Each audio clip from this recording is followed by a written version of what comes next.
The Buffalo Bills lose to the Miami Dolphins today, 30-13, in super, utterly disappointing fashion. We're gonna vent a lot about this one, talk about everything, and I guess let's get into it. I guess, man. Hey, what's up, everybody? This is Pro Football Hall of Famer and former Buffalo Bill Andre Reed. You're listening to Nate and the Fellas on Circle the Wagons podcast. Nobody circles the wagons like the Buffalo Bills. Go Bills. Where else would you rather be than right here, right now? Hey, hey, let's go Buffalo. Hey, hey, let's go Buffalo. The Bills make me wanna. What's up, Bills Mafia?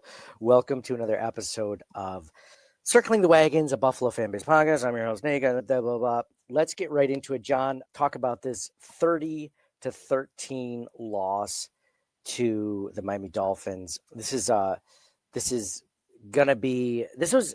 the most disappointing game that I can remember in the last two seasons as far as a loss goes. I thought the Falcons was bad, but this is so much worse than the Falcons game. It was like they brought us so high with that Kansas City Chiefs game. Like we were standing on the mountain. We're like, this is a team. Like we're a team of destiny. Like this is the season, man. Like it feels good. And then the next week they lose to a 2-7 Dolphins team, and you're questioning your whole fandom. You're questioning your life choices in some ways, I'm sure. But John, man, how are you feeling? It looks like you're in mourning. I don't believe you, or I don't blame you. I believe you. Believe you're in, man. How depressed are you, or how are you doing in general, man? So nobody's questioning their fandom because of a loss. I mean, we've either you're a fan or you're not. So let's get that out of the way. Mm-hmm. But yes, this was disappointing. I on my note sheet, little booklet thing, I only wrote 4 words today: offense. I can't even read it. Brady, receivers, and Beane was all I wrote down. It is what it is. So let me get to the first comment that just popped up on social media in this live stream. Brendan is saying the Beane McDermott era should be over. You mentioned offense, Brady, receivers. Where do you come out on who to blame for this loss? Because I mean, I could look.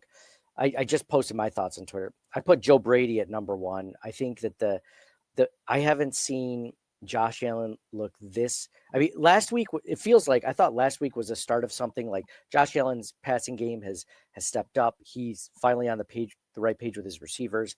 This is a way to move forward because the Chiefs have a much better defense than the Dolphins do. So I'm like, okay, this is a team that the Bills can steamroll and really get things going against. Probably win by 2 scores. They were favored by 9.5 going into the game. And I came away from this game saying, yeah, the defense wasn't great, of course.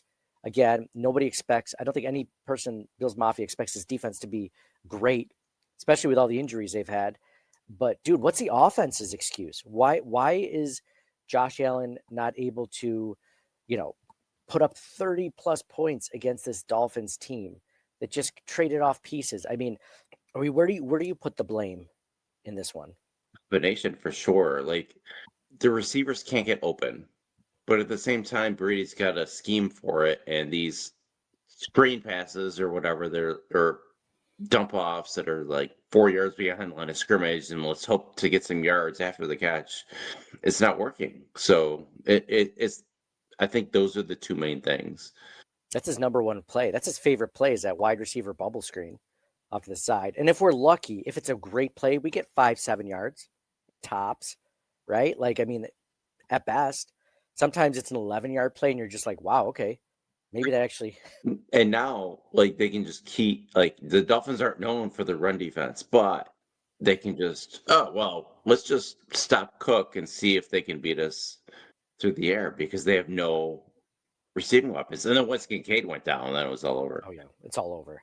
It's all over. So I want to talk about the Kincaid thing in a second, but I mean, I like to play this game lately where I've been thinking, I've been talking it out. It's like, let's do like our Occam's razor, right? Like what's more likely? What's the most obvious reason why this is happening, right? Without looking exactly at the film, without, completely just looking at the stats and everything like that, advanced stats. Like, let's think, what is more likely? What's the Bills defense or Bills offense is struggling. What's more likely? That Josh Allen is that bad of a quarterback right now, that Joe Brady's play calling is completely predictable, or that the Bills wide receivers can't get any separation. I think Josh Allen is the least likely out of those three options. So it's like, well, what's more likely? That the same receivers, basically the same receiving group that Josh Allen won an MVP with last season can't get any separation whatsoever, or that Joe Brady's play calling is completely predictable and that the DBs know exactly where he's going, or maybe even a third, that Josh Allen is so not confident in this offense. I thought about that today. Yeah.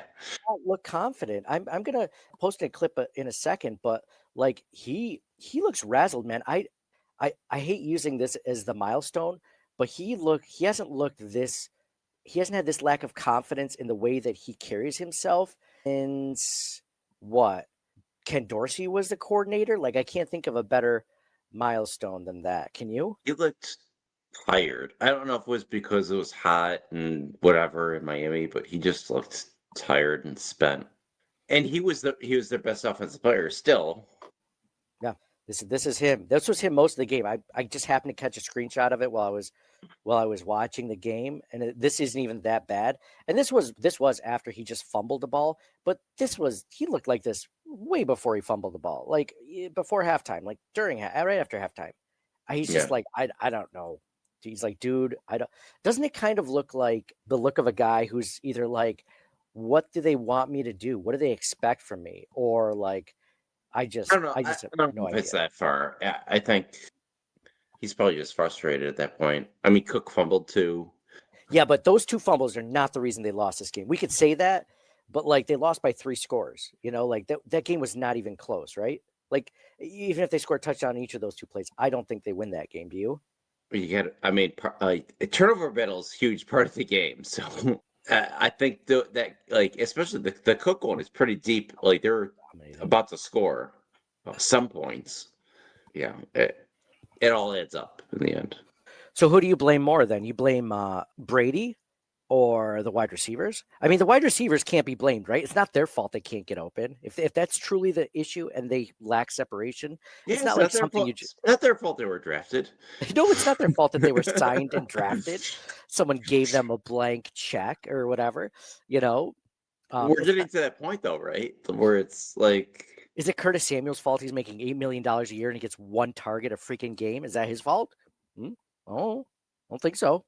Like 4 years ago, we had Cole Beasley, who else? John Brown, Diggs, right? Mm-hmm. Those are we don't have that alpha anymore. And we had Brian Dable as the offensive coordinator. That's 2 offensive coordinators. Yeah. I don't know. The offense is messed up right now. They're the healthiest. Like the defense is riddled with injuries. I know. And they looked pretty decent. Like if the offense could score 30 points, they'd be fine, right? Yeah, if the offense could score 30 points and didn't cough up the ball. I am not blaming the defense at all on this one. The defense should absolutely be giving up at least 30 points a game with as many injuries they have. What's the offense's excuse? Before Kincaid went out, it wasn't like they were lighting the score on fire. Like they looked bad before he went out. He was the only saving grace. I have an idea. Okay. Let McDermott call the offensive plays. Could it be worse? How could it be? It would be interesting. It's so bad. And I can't, because at one point you want to give Brady a ton of credit for the Chiefs game, right? The Bills won that game. They look good offensively against a good defense. And then at the other hand, you're just like, what is going on with this offense? It seems this is the best way I can describe the Bills offense right now, especially the passing game. It feels like every completion is like a Hail Mary. Like it's so much work to get like an 8-yard throw. You know what I mean? Like it's just guys, it just has to be a perfect pass. The guys have to have like just the right catch. And it's like, and then the Dolphins take over the next drive. And their tight end is just streaking open, across the middle of the Bills defense. And you're like, oh, is that what it looks like to have a wide receiver that's not, that's wide open, that the quarterback passes to in stride, and he runs for another 10, 15 yards. Like, why is it so difficult? Why is there such a struggle?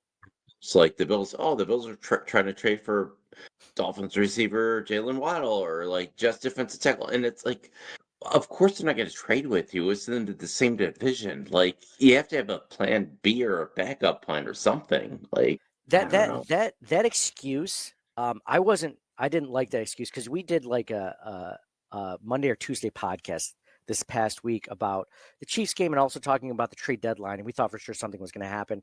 We had some ideas out there, what we would have taken, you know, just mentioning like, and then seeing Brandon Beane's press conference. Oh well, we don't want to give up too much. There's some people playing fantasy football as their GMs, and to me, I'm like, listen, this is the season to do that. The Ravens are bad. The Bengals are bad. Like, this is the season to go all in. Like, throw everything out the window, okay?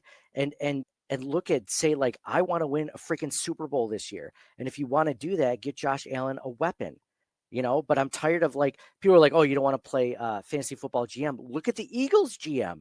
How is he able to make all these moves? How are they able to re-sign all their good players? How are they able to give away draft picks for players? How do they have the salary cap room to do that? And we never do.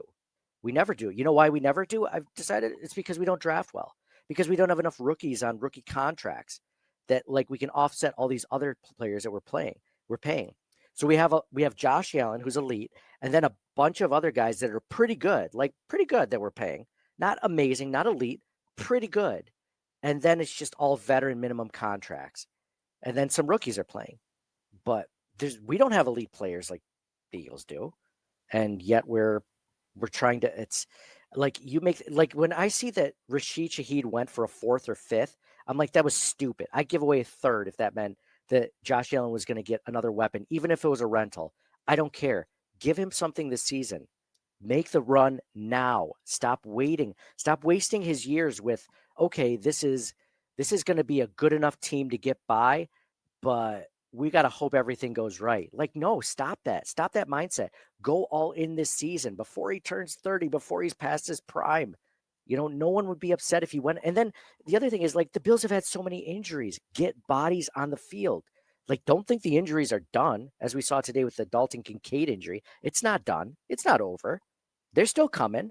Like, stop wasting the season, a season that we don't normally get. Anyway. And what is up with the injuries, man? All these non-contact injuries the Bills keep getting. It's just like, it's insanity. It was Dalton Kincaid this week. It was Michael Hoyt last week. The week or two before that was Daquan Jones popping a calf in pregame warmups. Like, what is going on over here? Like, at some point, like with most injuries, and I've talked to banged up Bills, Kyle over there, he's just like, it's just bad luck. And it's like, at some point, though, is it still bad luck, or are we having a streak because there's something going on there? I think it's, I don't know, so many things to be frustrated as a Bills fan. I almost just want to laugh about it. It's just like, what the hell is going on? Look at this one. Elient Kyle 14 says Allen got neutered by Joe Brady. He's regressed ever since we lost Dable. I mean, he did win MVP last year. Just call all the plays. Just call what? Should Allen call the plays?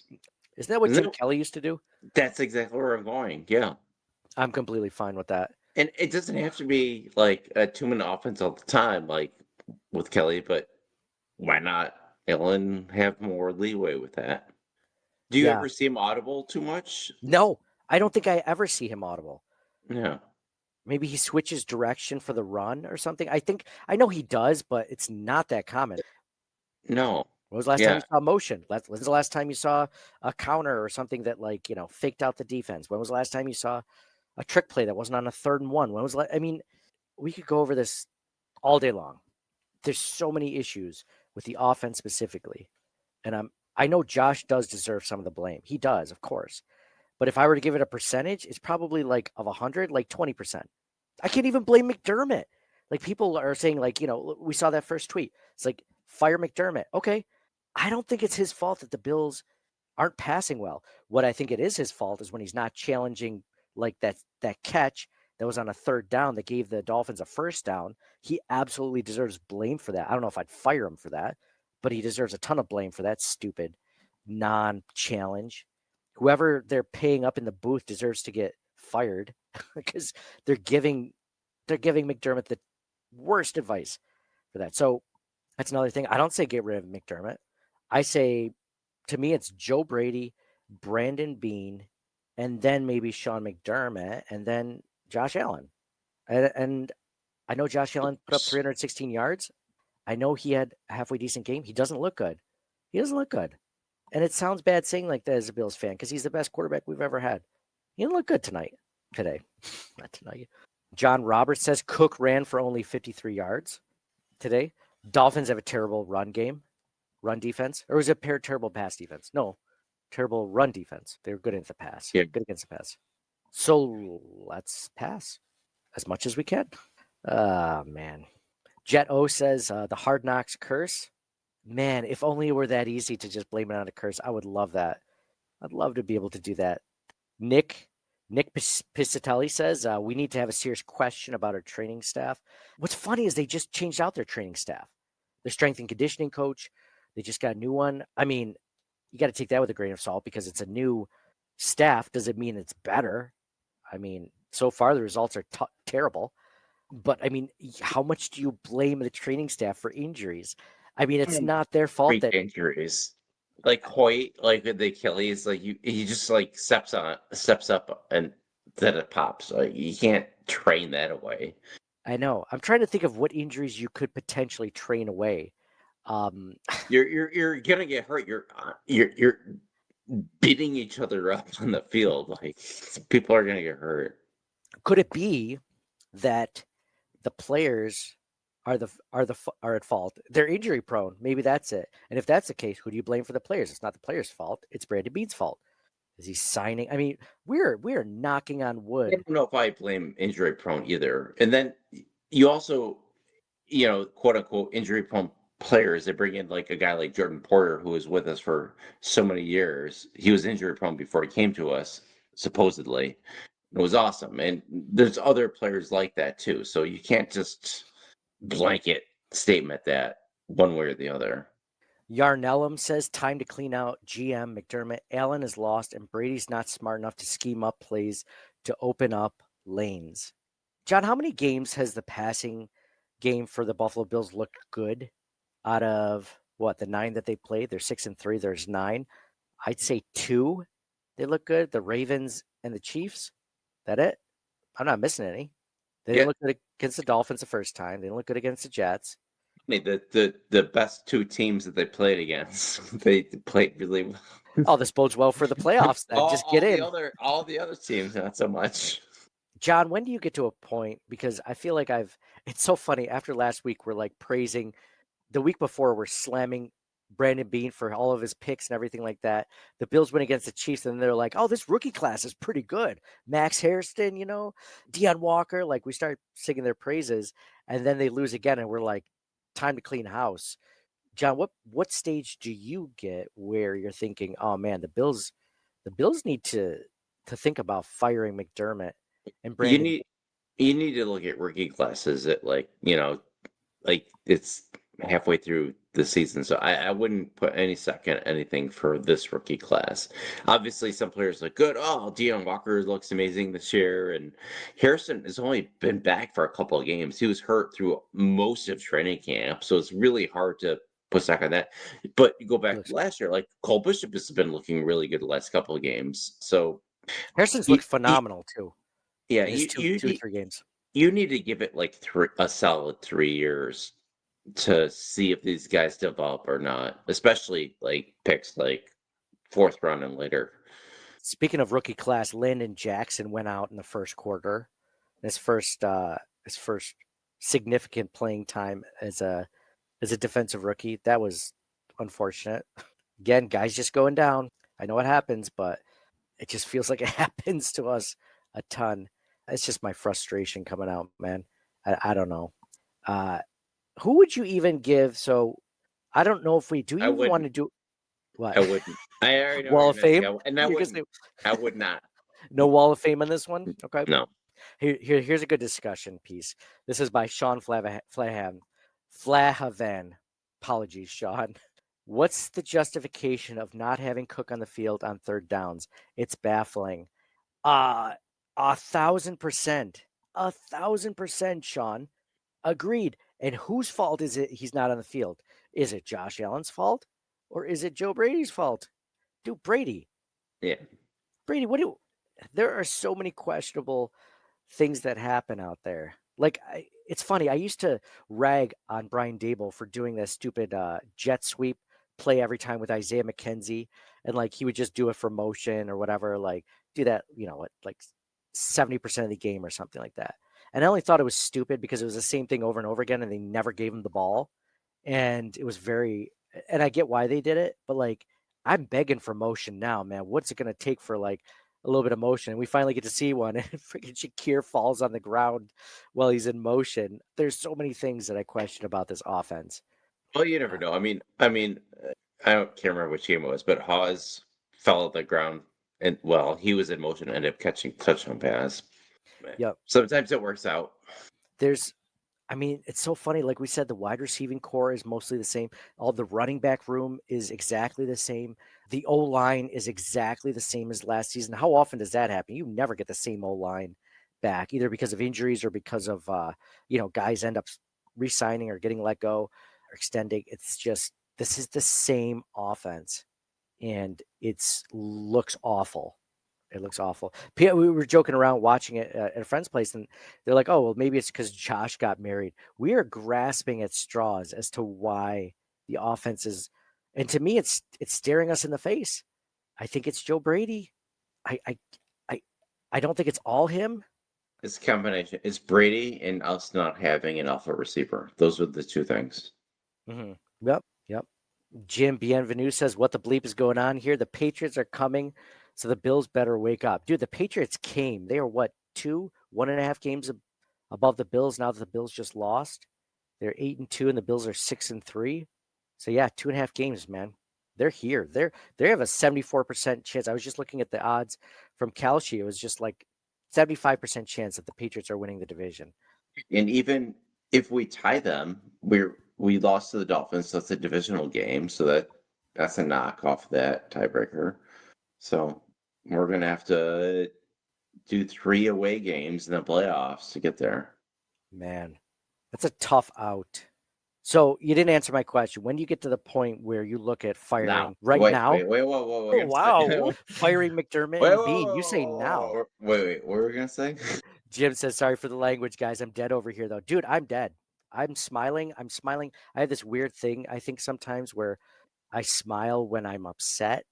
I don't know if it's not like I smile at funerals and stuff like that, or I laugh, but like, I'm just like, I can understand that. okay.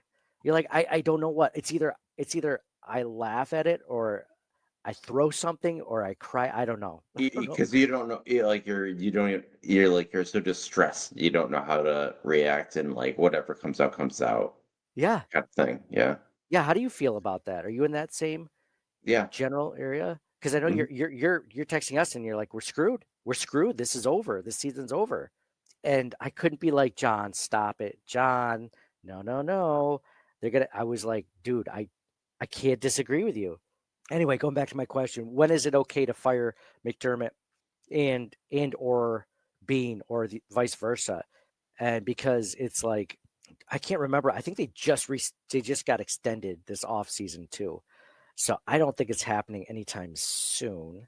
I don't think it should happen anytime soon. I mean, like, you look at their record since they've both gotten here, it's been really great, right? Like, they've all these winning seasons, all these division wins in the playoffs every year. I mean, you can't, like... Who goes first? Let's say that. If it's not this season, if it's not immediately, who goes first when the time comes? Based on what we know now of the two, do you do a Dolphins thing where you fire the GM and keep the coach? Or do you fire the coach and keep the GM? Who do you put more faith of this team in? It's funny, like when Beane and McDermott took over originally, McDermott was hired first. and then Beane, because Whaley was still kind of there. Wasn't that a weird thing that happened? Yeah, it was very Like weird. I was surprised that worked out for us, like in everything. Maybe we just got lucky that we got Josh Allen, and and that's the whole reason why Beane and McDermott are still here. I I do think that the players that they've drafted, they've done well at developing, even if it takes some extra time. And I think they've had that luxury because they've been a contender to keep some of those players. So if I had to pick between the two, I'd keep Bean or McDermott. If I'm picking, I'm not saying I'm getting rid of McDermott whatsoever right now. But if I had to pick, I think that would be my choice. I think I'd go the opposite. I think I'd keep McDermott. And the reason why is because I think he's taking some of these players and gotten the most out of them as a coaching staff. I mean, how often do these guys really leave Buffalo and you're like, they look so much better than they did here? I mean, McDermott can only do so much with what he's got, right? Like he can't turn, Joshua Palmer into a Stephon Diggs.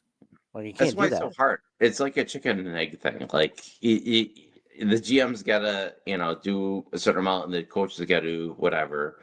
And then, but there is that third thing. Like it's just like the government, right? There's checks and balances. There's the judiciary government, right? There's the executive branch. Buddy, I would not fire you right now. Where's You're going where's into Mike? Mike's got to call in right now. He's got all this in his head, right? But yeah. the three branches of government, checks and balances and things. So the team's got that too. They got the GM, the head coach, there's the owner, and then they get the quarterback and the captains. The players got to execute, but at the same time, you got to, there's lots of things involved. Yeah. Yeah, I don't know. I was going somewhere, and then The Bills, go ahead. I'm done. On the roster, guess who is Josh Allen's obviously the biggest cap hit this season. Who is the second biggest cap hit for the Buffalo Bills in on 2025? The whole roster. Yes. It may surprise you. I haven't looked at it since the offseason, and I can't remember. Who would you think it would be? Who's the second best player in the Buffalo Bills? You're just like that. Cook. That guy's what? No, Cook is the second best player. Cook is the second best player. He's not on the top 15 this season. Right. I didn't think it would be him, but he's the second best player. He's the second best player. Well, I'm going to tell you who it is, and it's not even if you were to list the 10 to 15 best players, I don't think he'd make 15, maybe bottom 15. Oh, okay. Oh, wait. Close to 15. Might see where you're going with this. So I think Knox is pretty high cap hit, and who's the other one? Knox and somebody else on the Samuel is high too. Maybe not as high. So here I'm going to share Spot Track. You see, Josh Allen has a $36 million cap hit. Dawson Knox is right below it at $14.5 million. $14.5 million. Is that fair to blame Sean McDermott for that awful contract? Like, and I get it. I like Knox. I think he's a good player. But who can argue to say that he's worth like, a $500,000 a catch every season? I think they did that before they drafted Kincaid. Because they weren't sure if they're going to be able to get a tight end in that draft. I think that was part of the reason. But still, you're right. I mean, you can't. That's an overpay. Like, I apologize for but then you look at the next one, Matt Milano, $12.1 million. Okay, when he's good, Matt Milano's really good. If he is, I didn't even notice him today. Deion Dawkins, $12.1 million. Okay, Deion Dawkins is probably their third best player, fourth best player. He's top 5. Daquan Jones, $9.4 million. Dawkins is really good. Daquan Jones, $9.4 million. Maybe a couple of years ago worth $9.4 million. Not so much there. Connor McGovern, I think, is a steal at $9 million. And then you have one of the biggest thefts known to Buffalo Bills free agency, and that's Curtis Samuel at $9 million. Okay? Okay?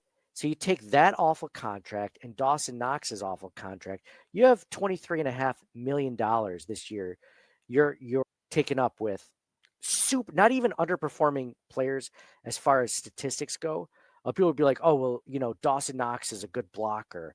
And it's like, are we paying good blockers $15 million? You're not even paying your center, who's an amazing blocker, $15 million. Like, This is I love this, by the way. Relly and Kyle 14 says number 17's best friend Dawson Knox. Dawson Knox got a contract for being Josh Allen's best friend, which is amazing, dude. I do not blame Dawson Knox for that. That's awesome. I wish I could get $14.5 million, John, for being your best friend. Like I would do that in a heartbeat. Not Dawson Knox's fault. Awful contract. He was never going to live up to that, and he hasn't. And then they drafted Dalton Kincaid, which I loved, which we all loved. We're like, didn't you just pay a tight end? You must not believe in him. You must not think he's the best tight end out there. You must not think he's a top 10 tight end like you're paying him like he is. So yeah, I'm at that point right now where I'm looking for heads to roll in the near future. This was probably the most disappointing loss since what, John? When was you can't even say the Falcons because this was way worse, I think, this season. Do you go to 2 seasons ago when the Bills lost to the Denver Broncos on that last minute play before they fired Dorsey? When was there a game where you felt this terrible about the Buffalo Bills after that? Can't think of it. Seasons, I'd say. John, you want to tell me what you want me to tell you which wide receiver you could get with Dawson Knox and Curtis Samuel's salary this season, and let me know if it's worth it or not. If you would take any of these guys. I would take it. I haven't even told you. Mike Evans. Well, I love Mike Evans, but isn't he hurt? Like, or is he okay? Still... Oh yeah, he might be. Chris Godwin. Oh, also on the Bucs. Okay. Devontae Adams. Old. Cortland Sutton. Else. Calvin Ridley. Ugh. Michael Pittman Jr. Nico Collins. Nico Collins, yes. He's the first one. Well, he's like right at that $24 million mark. So maybe there isn't a player that you could take with that then. If that's what we just are looking at, maybe it's not better. I mean, anything's better than what we're getting out of those two players, but maybe it's not significantly better. Maybe you don't get a great wide receiver. But then it's also like, why aren't you taking a swing on a wide receiver in every draft? Right? Like every draft, you should be drafting a minimum of one wide receiver. And I don't mean a day 7 throwaway like they did this year with Caden Prather.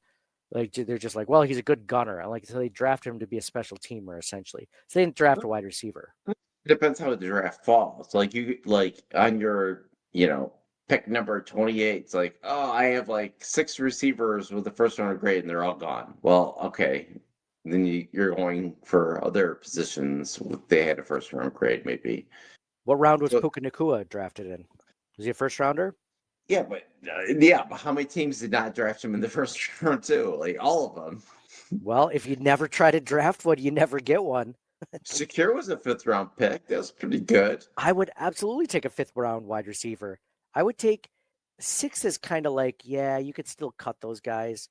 But like, don't bother. Don't throw a 7th round wide receiver and expect me to be happy about that. How often does that work out? But you also got to go with your tiers. 5th or better. Your grades and your tiers. You got to so maybe the problem is in if you're going that route, maybe the problem is within the scouting department, and you got to make some cuts there. Maybe. Well, whose fault is it that the scouting department isn't doing their jobs? It goes all the way up to Beane, right? Yeah. But he can make somebody a scapegoat and fire them, and Oh man, that would be great. He's just like, oh, it's the scout's fault. Oh, is it? Is it? Did you not look at the scouting reports and have any questions? This is a good point by Jet O. Penalties have been out of control this season. So that one, I was saying I would keep McDermott. That's squarely on McDermott. That's not Beane's fault that they're getting penalties all the time. That is on the coaching staff and the players. But if the players aren't executing, why aren't the players executing? You got to go back to coaching. So I saw something. Stevie Smith was, I'm sorry. Why am I saying Stevie Smith? Why am I going blank right now? Whose jersey am I wearing? Number 13, Stevie. Is it Johnson. Stevie Johnson? God, I'm thinking of him. Either I just had a stroke, or I'm thinking of Steve Smith. So Steve Johnson was protecting Josh. Who is it? Oh yeah, Keon Coleman against Steve Smith just a little while ago. So Stevie Johnson is like, this is the correction is simple. Josh has to get the ball out quicker. He has to go through his short dump off passes, which he's not doing. And that's very possible. And if that's the case, if that's all it is, then that's on Josh Allen. Or is it on, I mean, by now he shouldn't need Joe Brady to hold his hand through progressions, right? I don't think he's ever needed that. That's not on Josh Allen. Josh Allen can go through progressions. Are you giving him terrible progressions? Well, if he's giving him terrible progressions, why isn't he discussing that with Joe Brady? Like, stop giving me these. They're not working. That's on Josh Allen. That are 5 yards behind the line of scrimmage. Well, I mean, that's what a screen pass is, but they don't work. It's not working for them. Especially the wide receiver screens. So why are they doing it constantly? Because that's the only way they can get open. So it's like a chicken, like again, chicken and egg thing. Like you can't, like, what are you gonna do? That's the only way they can get open, so they're gonna call that. So either they can scheme something else up, which is on the offensive coordinator, or they can get better receivers, which is on Brandon Beane. So it's between Brady and Beane for me on this. That's why I put Brady number 1 and then Beane right after that, because it's like, it's scheme wise. I think the scheme is either predictable or it's just not good. And then Beane isn't giving the players that maybe could help the scheme better. Like you said, wide receivers getting separation. I think it goes on those two guys. And then all the other things like bad non-challenge calls and penalties that goes down McDermott. That's an ongoing issue. And then Josh Allen. So that's why I left it the way I did. But no, and I think I agree with it. And like McDermott, I think he's got the locker room. Like, Bosa is super happy to be here. Like, you hear all these stories and everything. I think I keep saying McDermott is really driving home the culture, and everybody's on board with that. So I don't think that's what's tough about this is people love to play for the Bills. They love it here. When was the last time the players have loved playing here? It's been so long. Well, I mean, from a winning perspective, for sure. But even during the drought, there were players that loved this community and being here and playing here and being part of that. So I don't think it's all, because of that. But winning, obviously, that's the best thing, right? Everybody loves that. But I do think being a part of Buffalo and seeing what it's all about, I think for players once they get here is a big thing. So here, let me give you a scenario. The Bills get a new head coach next season. They keep Beane. Beane hires his own head coach. He's never hired his own head coach ever, right? Because he was basically hired by McDermott. Beane gets his first swing at a head coach. Does that get better? I can't even give you a name because I don't want to. Who's the head coach? He gets his choice. You have to give me a this or that. I can't. Do you think he hires a better head coach? So it's a McDermott versus a mystery man. Yes. Whereas the opposite is McDermott stays, Beane gets fired, and McDermott gets his choice of GM. That seems very unlikely. I mean, you can't not give Beane credit for getting Josh Allen. So so first of all, this is like week 10. So like what is the end of season result? What is the Bills' record and where do they finish in the playoffs for you to say this? What's your hypothetical here? Your true hypothetical, because nothing's gonna happen in season. No. What's the end of your what's your prediction here? So this would be the Bills not winning the division, making the playoffs, but like losing to the Patriots in the first round. I think someone gets fired. Well, that would be really bad if they lost the Patriots in the first round. Well, why wouldn't they play I mean, it's very possible they do play the Patriots, right? Yeah. Bills could be the 5th or 6th seed easily. Okay, so that's your hypothetical. It's my hypothetical. And you're asking what happens as far as firings after that. Yeah. I think nothing. You think nothing if they do that? That would be my prediction. So this is an interesting thing. Jetto says we don't win the division and we miss the playoffs. If we don't win the division and we miss the playoffs, does anyone get fired? I still don't think anybody gets fired. Because it's the first truly disappointing season. I think that would be my guess. Dude, the fan base has been clamoring for someone to get fired for like almost 2 seasons now. You think they'd be okay? They haven't won a Super Bowl. Do you know how hard it is to win a Super Bowl? Dude, the Eagles won a Super Bowl like 5 years ago, and then right before last year, before they won their second one, they were all calling for Nick Sirianni to be fired. They're like, fire this guy, fire this guy. And And then they won it. they won it. Exactly. So like, fans, we ask for people, to It's get like, what fired. have you done for me today, league, right? Yeah. What have you done for me today? It's Today, so not even fantasy what have you done for me focused. lately? What have you done for me today? Yeah. You think that if the Bills don't make the playoffs, they don't fire anyone? Like, I mean, Brady will be gone no matter They're not what. gonna not make the playoffs. Come on. Come on. I mean, they're probably going to make the playoffs. They're gonna make the A playoffs. first round exit, though, would be pretty disappointing. Right. Yeah, any exit would be disappointing. They have to make the Super Bowl this year. Even if it takes 3 away games to get there. Yeah, and unfortunately, they haven't been playing great on the road. So, okay. But they gotta make some changes. So what changes? So you're talking about hypotheticals end of season. What can they do today to make the team better? Trade deadline is passed. They're not gonna fire anybody. So what can they do scheme wise or player personnel wise or anything else to improve their chances this year? That's the question. Fire Joe Brady.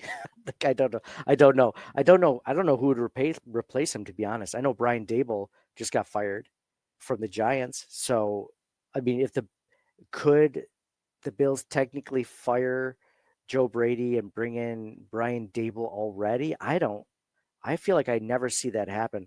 The only time where like head coaches get fired and they come to a new team is like under like a special like counsel or like a special coaching role. Like it's not an offensive coordinator role or quarterback coach role. It's like I don't know. It's like a specialty position. Like I think Robert Saleh did that with was it the 49ers after he got fired from the Jets? Something like that. The 49ers, the Falcons, or someone. He went there. So who do you get? You're going to get someone in season? It's not like I don't even know who the quarterback's coach is for the Buffalo Bills, to be 100% honest. I mean, Joe Brady was a name because he'd already been an offensive coordinator, but I don't know who let's see who it is real quick. Ron Curry, standout athlete at the University of North Carolina, where he excelled at both as a quarterback and a basketball player. Spent 8 years with the Saints, passing game coordinator, quarterbacks coach, and now he's with the Buffalo Bills. Okay.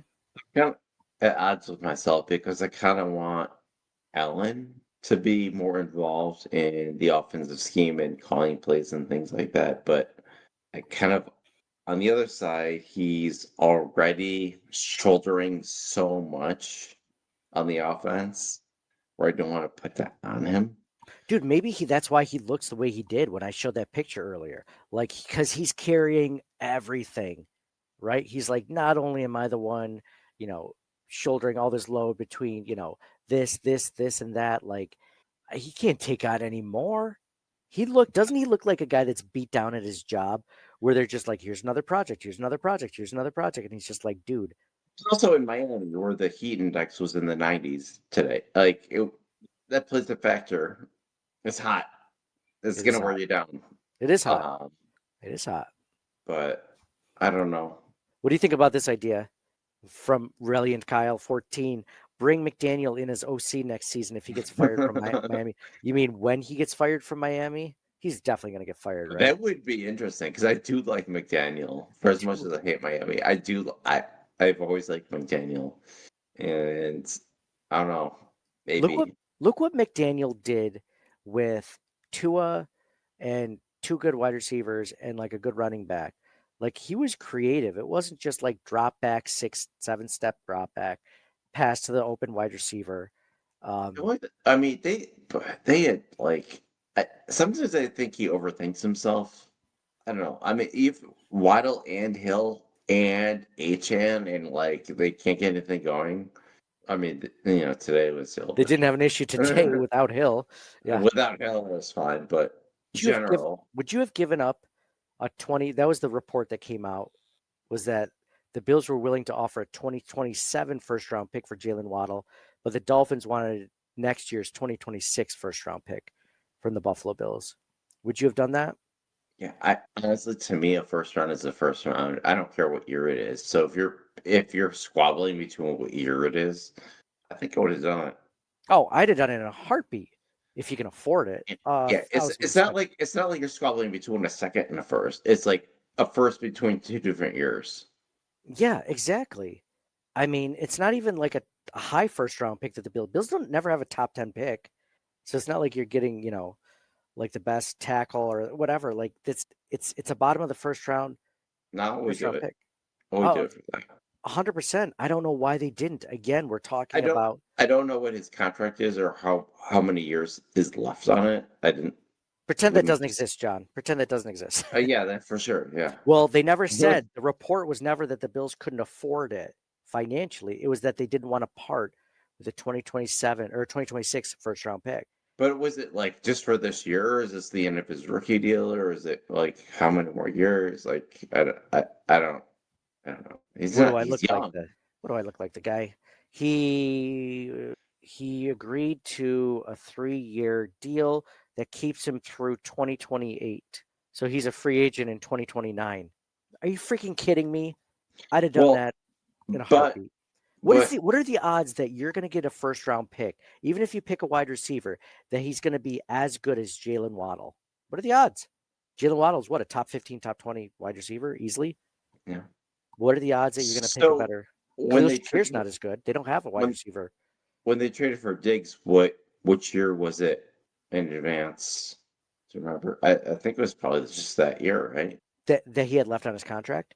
Like when they traded for Diggs, what pick did they give up? Oh, the first round pick next year, the very Of next year's that first round of pick that year, right? of the year. Or Correct. the Yep. very next year, yeah. Yeah. Yeah. So So it's the same is sort of it deal. worth the same? Yeah, probably. The only thing that I ever struggle with is how do you make the contract work? Because it's a 3-year, $84 million contract. You're looking at like what, 28 million per year, or something to that extent. 3-year, 84. Can't do that math in my head that quickly. It's 25, 26, 27 million. It So might be 28. good. It might be good for the rest of this year, but how do you make it work for in the future? Cut some guys. Cut anyone but your offensive line. Anyone. Isn't Like, Connor McGovern a free agent next year? yes, he is. Yeah. That's the other thing. You're losing your offensive line after this season. Connor McGovern and David Andrews are both both going to be free agents. And then in another year after that, you have to think of if you're going to re-sign Osiris Torrance, who's been looking really good. Another reason why you go all in this season. I think I'm gonna throw up. Listen, my bad, dude. I wasn't trying to, but dude, why wouldn't you do Jalen Waddle? Why? If you could afford it financially, which is the biggest hurdle, and you find a freaking way, like, do it. You I know what I thought really wanted? I was really hoping for defensive tackle, to be honest, but the defense has been fine, even despite all the injuries. It's the offense is the problem. exactly. That's why it's so frustrating, man. The offense has And the no offense is excuses. supposed to be their strength. Well, it won Josh Allen an MVP. So apparently it wasn't a weakness. They He's fucking getting sacked suck. more. He looks so much more. I mean, when was the last time you saw Josh have a really good run out of pressure? It feels like he gets tackled in the backfield so much more often. Just not sure why. Anyway, John, we've talked about this for almost an hour now. I think we're going to give folks a chance to should I read some hot takes actually from Twitter? Let's do that real quick. Hot take from Twitter. I'll give you a break for just a moment. I don't even want to say it. All right. After every game, I didn't even want to do like Sweet Sassy Molassy or Wall of Fame, Wall of Shame. It was basically just a Wall of Shame podcast, to be 100% honest. So I asked, after every game, I ask on Twitter X, what's your hot take in this one? I actually said, is this the worst Bills loss in the last 2 regular seasons? Who said that? Still Atlanta. They haven't showed to be as dominant as they looked that night. It had a lot riding on it. I don't know. This game, I think, is worse than the Atlanta game, in my opinion. Bill Lasso says, I'm tired of the Bills being so inconsistent, but also just an unlucky game. Turnovers go differently. This is a much different game. Yeah, I don't disagree with that whatsoever. Uh, those two, the one where Cook had in the red zone, very unlikely that he does that. He just hasn't fumbled the ball a lot, which is a great thing. And then Josh Allen fumbles it. It turns into hey, he's running. Could he get a touchdown from this 4th and 1 to, someone just punched it out. Now there's no Buffalo Bills players around to get it, but frustrating to say the least. Chad LeBrie says, go back to what was winning games. Defense was like Swiss cheese today. A-Chain looked like Derrick Henry did against us. Change the process or else we will miss a wild card spot. Ooh, that is hot take. I like it. Pat on the back says, unfortunately, Bills can't win the Super Bowl this year. Baltimore lost to the Raiders and Browns last year. This loss is the same as those. Got to beat the teams you're supposed to beat. That's what also feels tough about this loss is most seasons they do win almost every game they're supposed to win. I feel like there's a rare time. I'd have to Google that. How many times Sean McDermott has lost to a team that had whatever winning percentage the Dolphins did go heading into that 2-7. What is that like? It's less than 200%. So like I don't know, or maybe it's 300, 220 something, 220 or something instead of, yeah, it's not even 500. So less than that. I'd be curious. Witty Hutton World Tour. Witty Hutton World Tour. Fire Joe Brady immediately. That is a good hot take. Roger Whiteside, a really bad one. Bad look for the coaching, the front office, the offense. More injuries and the Patriots winning too. This has to be a line in the sand, or else we may look back at today as the performance where the Bills' Josh Allen era ended. Wow, dude. You talked about you think you're going to be sick, John. That one unsettled my stomach. Eric Harris says we will learn from this and they will run it back next year with the same staff and the same deficiencies, and everyone will say trust the process. Screw this process. It's been broken for a long time. Same crap, different year. I love how he started. He had us in the first half, John. He had me in the first half. He said we will learn from this, and then they will run it back here and do the same exact thing over and over again. Through that, right? Remember, like, oh, they're going to be 6-10 or 7-9 every year. Yeah. Doesn't matter who the coach is. And they would change coaches or GMs every 3 years back then. Mm-hmm. That was the thing. Oh, yeah. So at least now they're contenders. They're running it back despite their, the faults, they're contenders. It's not like the years where there was no hope. Now at least there's hope. Uh-huh. That's a good way of looking at it, John. That's like the only positive thing I think either of us have said all night. People want to improve on GM or coach, but like, who's going to be the next GM or coach? Like, you have to give, like, if you're like, okay, fire who so and so, who are you going to bring in place of that? You have to at least say that to at least analyze it and take it seriously. If you're just saying like, fire whoever because they lost this one game or these 3 games. You have to at least say, okay, do this instead, not just fire. Right. There has to be an alternative. You have to have a solution. Like if you're at work, you're like, oh, this is not going to work to your boss. Well, they're gonna ask you why, or right, or they're just gonna do what they're gonna do. You have to like give a solution to, or like a good idea at least. You're like, no, right? It's not gonna work. No, okay. no, this is terrible idea. Don't do this. They're like, well, we're gonna do it. So why do what would you propose? And you're like, I don't know.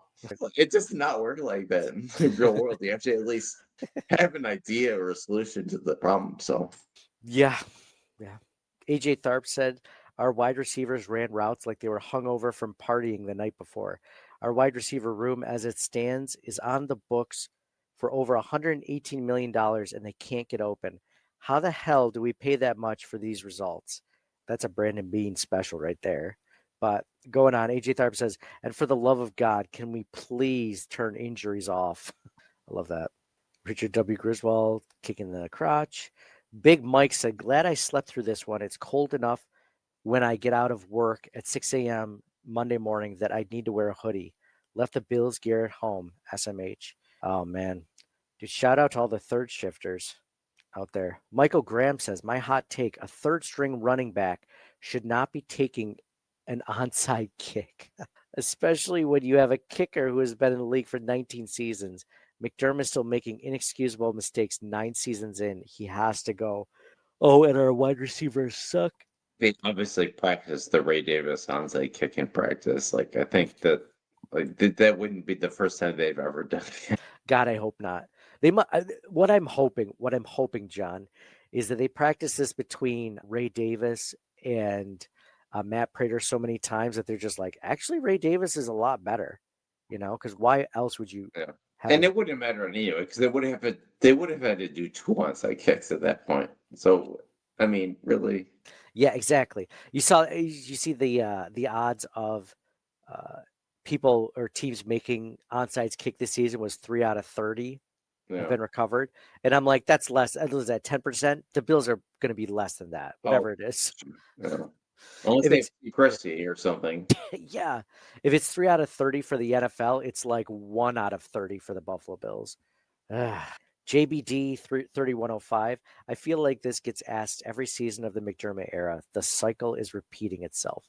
Yeah. Jason Statham says Joe Brady is a fraud. That's all.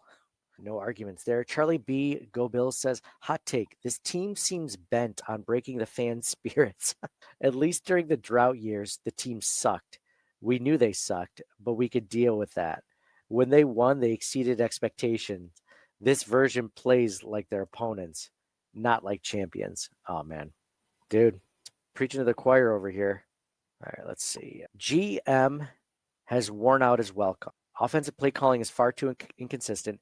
Need to look more outside the organization for coordinator positions. Injuries are becoming a brand standard. Well, injuries, penalties, yeah. James Bennett says time for a change at the top. McBeane and company have let this team and its fans down. They've grown complacent, lost their edge, and it shows. It's time for leadership and a coaching staff with real heart, fire, and a hunger to win again. I'd argue the Bills have that, but not enough. Easy, and I've been commenting the same thing under a few different accounts and will continue to do so. But my answer is fire Joe Brady. I like how Jim says he's basically saying I got like 5 burners, and I just keep saying fire Joe Brady.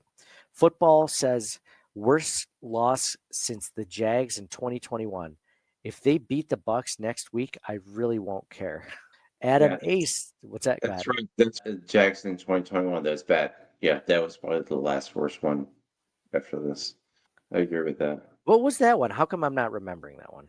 It was like, was it the 9-3 game or something, or 9-6 or something? It was bad.